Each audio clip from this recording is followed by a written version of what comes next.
Hello friends, welcome back to Cosmopolitan Cornbread. My name is Constance and this is the weekly Bible reading video where we are reading through a portion of the Bible, and we started back in Genesis 1:1, and Lord willing we will eventually get the entire Bible on video. The Bible that I'm reading from is the CJB Bible. Today we are going to be reading in the book of Numbers, chapters 8 through 12. Let's begin with prayer. Blessed are you, Lord our God, King of the universe, who gives the Torah of truth and the good news of salvation to your people Israel and to all people through your Son, Yeshua the Messiah, Jesus the Christ. Amen. Numbers chapter 8.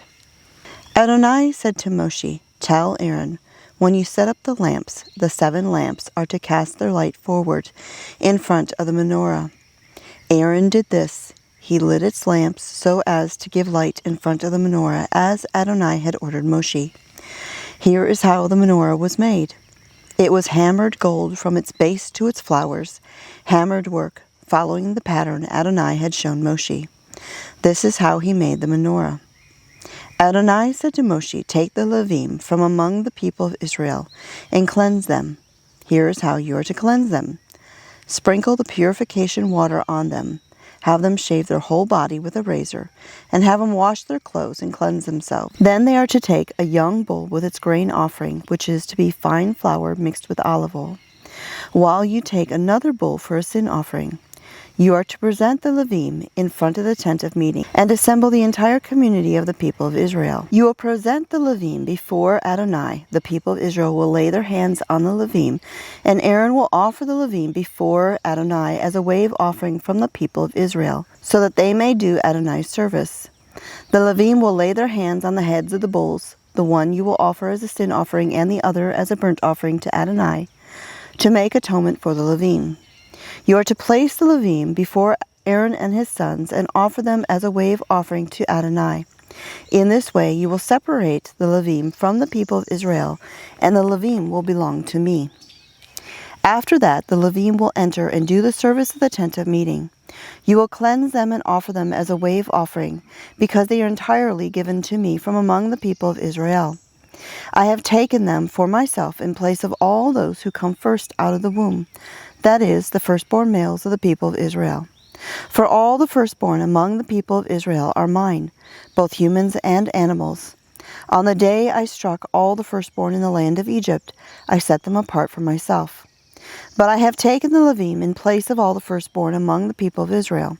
And I have given the Levim to Aaron and his sons from among the people of Israel, to do the service of the people of Israel in the tent of meeting, and to make atonement for the people of Israel, so that no plague will fall on the people of Israel in consequence of their coming too close to the sanctuary. This is what Moshe, Aaron, and all the community of the people of Israel did to the Levim. The people of Israel acted in accordance with everything that ADONAI had ordered Moshe in regard to the Levim. The Levim purified themselves and washed their clothes. Then Aaron offered them as a holy gift before ADONAI and made atonement for them in order to cleanse them. After that, the Levim came to do their service in the tent of meeting in front of Aaron and his sons. They acted in accordance with ADONAI's orders to Moshe in regard to the Levim. ADONAI said to Moshe, "Here are instructions concerning the Levim when they reach the age of 25. They are to begin performing their duties serving in the tent of meeting. And when they reach the age of 50, they are to stop performing this work and not serve any longer. They will assist their brothers who are performing their duties in the tent of meeting, but they themselves will not do any of the work. This is what you are to do with the Levim in regards to their duties." Chapter 9. ADONAI spoke to Moshe in the Sinai desert in the 1st month of the 2nd year after they had left the land of Egypt. He said, "Let the people of Israel observe Pesach at its designated time. On the 14th day of this month at dusk, you are to observe it. At its designated time, you are to observe it according to all its regulations and rules." Moshe told the people of Israel to observe Pesach. So they observed Pesach at dusk on the 14th day of the month in the Sinai desert. The people of Israel acted in accordance with all that ADONAI had ordered Moshe. But there were certain people who had become unclean because of someone's corpse, so they could not observe Pesach on that day.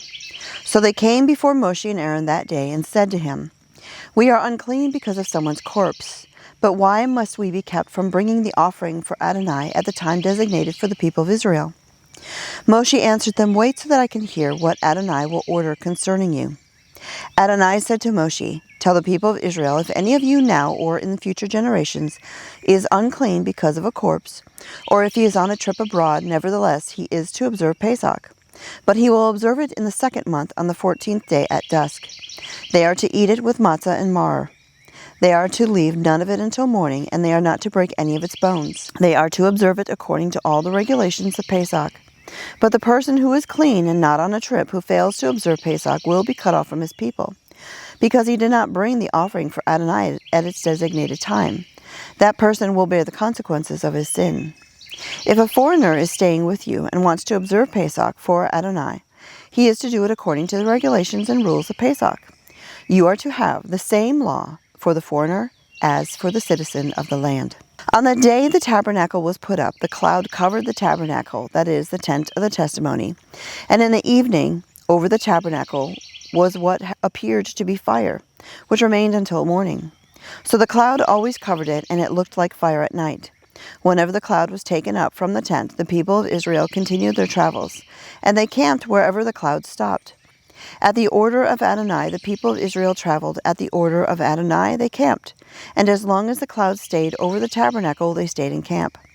Even when the cloud remained on the tabernacle for a long time, the people of Israel did what Adonai had charged them to do and did not travel. Sometimes the cloud was a few days over the tabernacle. According to Adonai's order, they remained in camp, and according to Adonai's order, they traveled. Sometimes the cloud was there only from evening until morning, so that when the cloud was taken up in the morning, they traveled. Or even if it continued up both day and night, when the cloud was up, they traveled. Whether it was 2 days, a month, or a year that the cloud remained over the tabernacle, staying on it, the people of Israel remained in the camp and did not travel. But as soon as it was taken up, they traveled. At Adonai's order they camped, and at Adonai's order they traveled. They did what Adonai had charged them to do through Moshe. Chapter 10. Adonai said to Moshe, "Make 2 trumpets, make them of hammered silver. Use them for summoning the community and for sounding the call to break camp and move on. When they are sounded, the entire community is to assemble before you at the entrance to the tent of meeting. If only one is sounded, then just the leaders, the heads of the clans of Israel, are to assemble before you. When you sound an alarm, the camps to the east will commence traveling. When you sound a second alarm, the camps to the south will set out. They will sound alarms to announce when to travel. However, when the community is to be assembled, you are to sound. But don't sound an alarm. It will be the sons of Aaron, the Kohanim, who are to sound the trumpets. This will be a permanent regulation for you through all your generations. When you go to war in your land against an adversary who is oppressing you, you are to sound an alarm with the trumpets. Then you will be remembered before Adonai your God, and you will be saved from your enemies. Also on your days of rejoicing, at your designated times and on Rosh Chodesh, you are to sound the trumpets over your burnt offerings and over the sacrifices of your peace offerings. These will be your reminder before your God. I am Adonai your God." On the 20th day of the 2nd month of the 2nd year, the cloud was taken up from over the tabernacle of the testimony, and the people of Israel moved out in stages from the Sinai desert. The cloud stopped in the Paran desert. So they set out on their first journey, in keeping with Adonai's order through Moshe. In the lead was the banner of the camp of the descendants of Yehudah, whose companies moved forward. Over his company was Nachshon, the son of Amminadab. Over the company of the tribe of the descendants of Yissachar was Netaniel, the son of Zuar. Over the company of the descendants of Zebulun was Eliav, the son of Helon. Then the tabernacle was taken down, and the descendants of Gershon and the descendants of Merari set out, carrying the tabernacle. Next, the banner of the camp of Reuben moved forward by companies. Over his company was Elitzur, the son of Shedeur. Over the company of the tribe of the descendants of Shimon was Shlumiel, the son of Zurishaddai.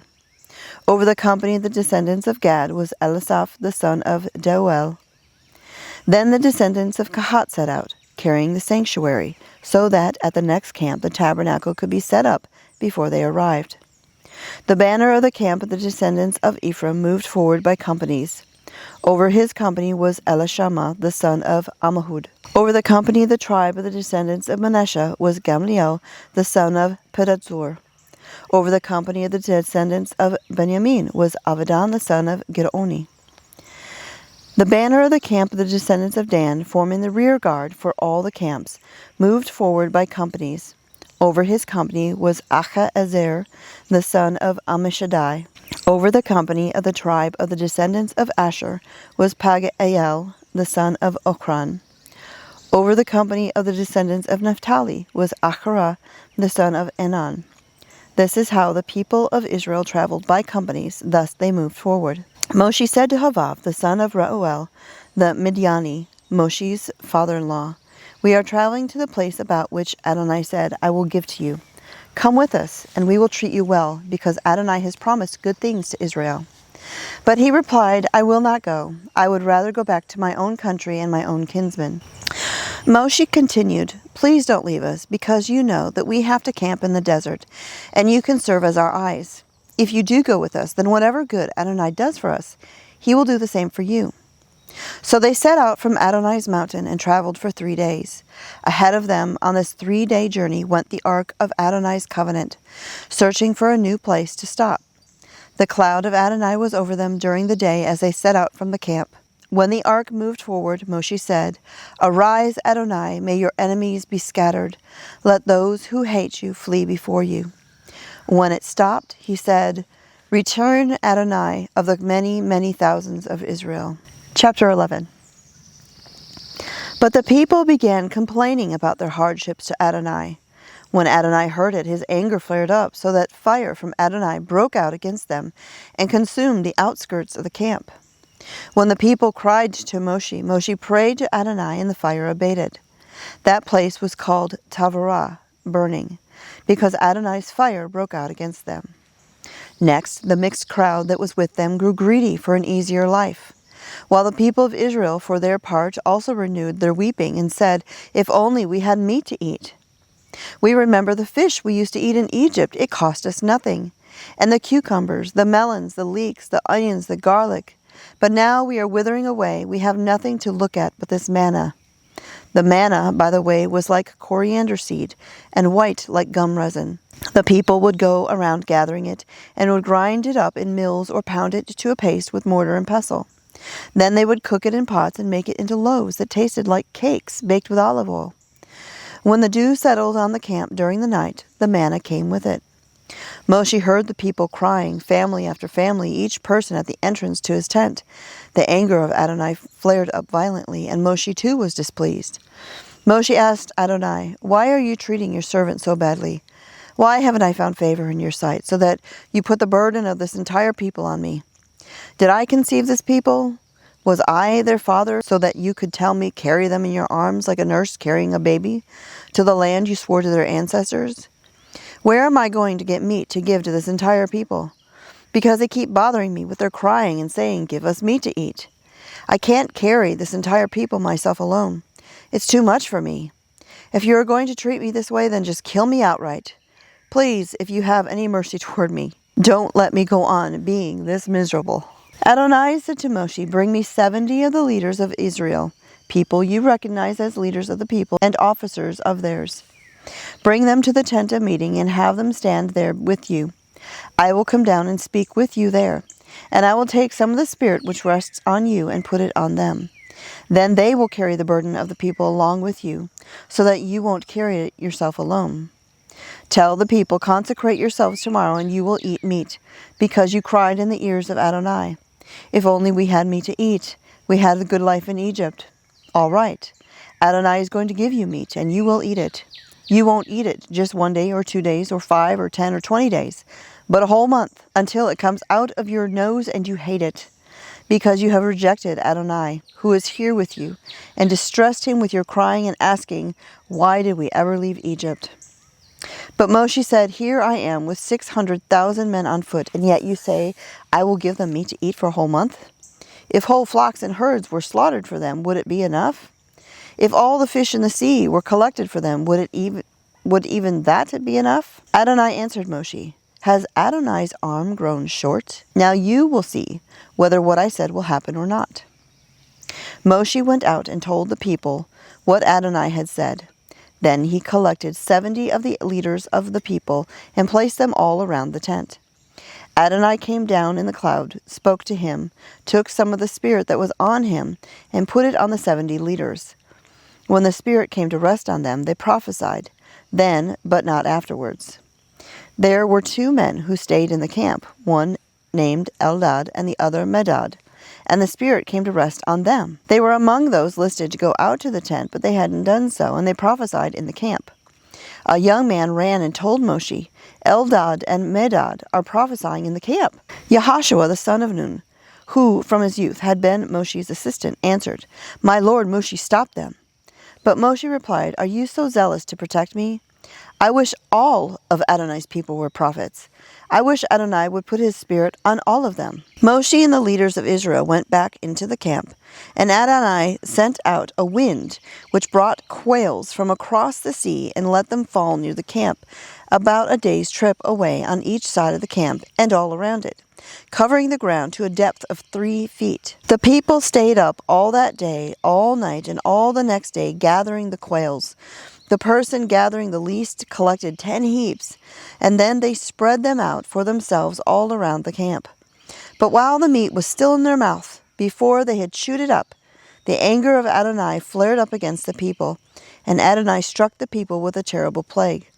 Therefore that place was named Kivrot Ha-Ta'avah, graves of greed, because there they buried the people who were so greedy.